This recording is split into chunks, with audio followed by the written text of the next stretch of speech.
जो वचन है, पिता के वचनों का पालन करना ही धर्म है। राम की कथा में बसी है सच्चाई की राह। राम की मर्यादा हो जीवन की सबसे बड़ी चाह। धर्म के रथ पर सवार चले हम, रामचरितमानस वही जीवन को सिखाए। नमस्कार, आप देख रहे हैं मेरा भारत मीडिया और मैं हूं रमाकांत सिंह। हर खबर आपके साथ, आपके हाथ। 7 दिनों तक रामचरितमानस पाठ और कथा।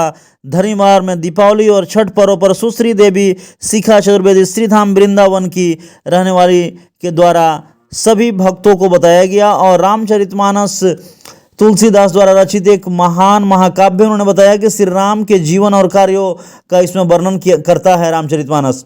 इससे राम के जन्म, शिक्षा, वनवास, रावण वध और अयोध्या वासी की कथा उन्होंने विस्तार से इस दौरान 7 दिनों में सुनाई। और राम की मर्यादा, धर्म और आदर्श को दर्शाते हुए ग्रंथ भारतीय संस्कृति और धार्मिकता का अभिन्न हिस्सा कैसे है, उस चीज को भी उन्होंने बहुत बारीकी से समझाया। सुश्री देवी ने साथ ही बताया कि रामचरितमानस को सुनने और पढ़ने में सकारात्मकता, सत्य और धर्म की भावना जागृत होती है। यह धर्म न केवल धार्मिक बल्कि साहित्यिक दृष्टि से भी अत्यंत महत्वपूर्ण है। इस कथा के द्वारा उन्होंने काफ़ी कुछ लोगों को लगातार 7 दिनों तक जोड़ा रहा। और आइए जानते हैं कि उन्होंने कथा के द्वारा क्या कुछ बताया। बालक का जन्म होता है तो छठी के रात में विधना आती है और उसके भाग्य के रेखाओं को लिख देती है। और उसके भाग्य में क्या लिखा है, इसको न आप तिल भर बढ़ा सकते हैं, न राई भर घटा सकते हैं। ये सब पहले से लिखा हुआ है। गुरु वशिष्ठ भी यहाँ पर भरत से यही समझाना चाहते हैं कि जो कुछ हो रहा है सब विधाता की इच्छा से हो रहा है। तुम ज्यादा परेशान न हो, केवल अपने पिता के धर्म का पालन करो, उनके वचनों का पालन करो। देखो, तुम्हारे बड़े भाई राम ने अपने पिता के दूसरे वचन का पालन करते हुए 14 वर्ष के लिए वन चले गए। पिता का पहला वचन था कि तुम राजा बनो और तुम्हें अब राज्याभिषेक कर लेना चाहिए। भरत जी महाराज चुपचाप सिर नीचे करके गुरु जी के बातों को सुन रहे हैं। गुरु जी धर्म शास्त्र की बातों को नीतिज्ञ है ना, कोई साधारण थोड़ी है, ब्रह्मा के बेटे हैं। बहुत समझा रहे हैं। पिता ने अपने धर्म की रक्षा की, तुम्हारे बड़े भाई ने अपने धर्म की रक्षा की। पिता ने अपने सत्य और प्रेम दोनों की रक्षा की है। भरत ध्यान देंगे, सत्य की रक्षा की। राम 14 वर्ष के लिए वन चले गए और प्रेम की रक्षा की। राम से इतना प्रेम था, इतना प्रेम था कि इस राम के विरह को महाराज दशरथ सह नहीं पाए और उस प्रेम की पीड़ा के कारण अपना शरीर त्याग दिया। इसलिए तुम भी अपने सत्य की रक्षा करो। तुम पिताजी के जो वचन हैं, पिता के वचनों का पालन करना ही धर्म है। कहे जाएंगे गंगा जी बहती हैं, उस गंगा में कीचड़ नाले भी जाकर के मिल जाते हैं, पर उस गंगा को नाला नहीं कहा जाता, उस गंगा को कीचड़ नहीं कहा जाता, उस गंगा को सदैव गंगा ही कहा जाता है। तो हमें क्या करना चाहिए? हमेशा संतों का संग करना चाहिए, हमेशा सत्संग करना चाहिए। हम प्रभु से प्रार्थना करें कि हमारे जीवन में भी संतों का आगमन हो। अगर भीतर दुष्प्रवृत्तियां हो तो प्रभु से प्रार्थना करो कि हमको सत्संग मिले, संतों का संग मिले, ताकि हम भी एक अच्छे व्यक्तित्व के धनी बन पाए। और यही प्रार्थना करनी है। आइए बड़े भाव से, क्योंकि संत जब जीवन में आते हैं तो संत ही हमें भगवान तक जोड़ने का कार्य करते हैं। आइए, बड़ा सुंदर भाव है। मेरा तार हरि से जोड़े, ऐसा कोई संत मिले।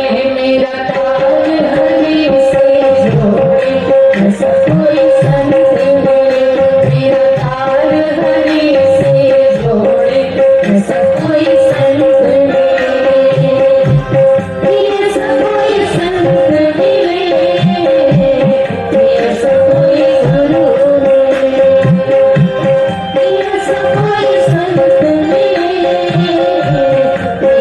कोई गुरु मिले। मेरा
सदैव अच्छे लोगों का ही संग करना चाहिए।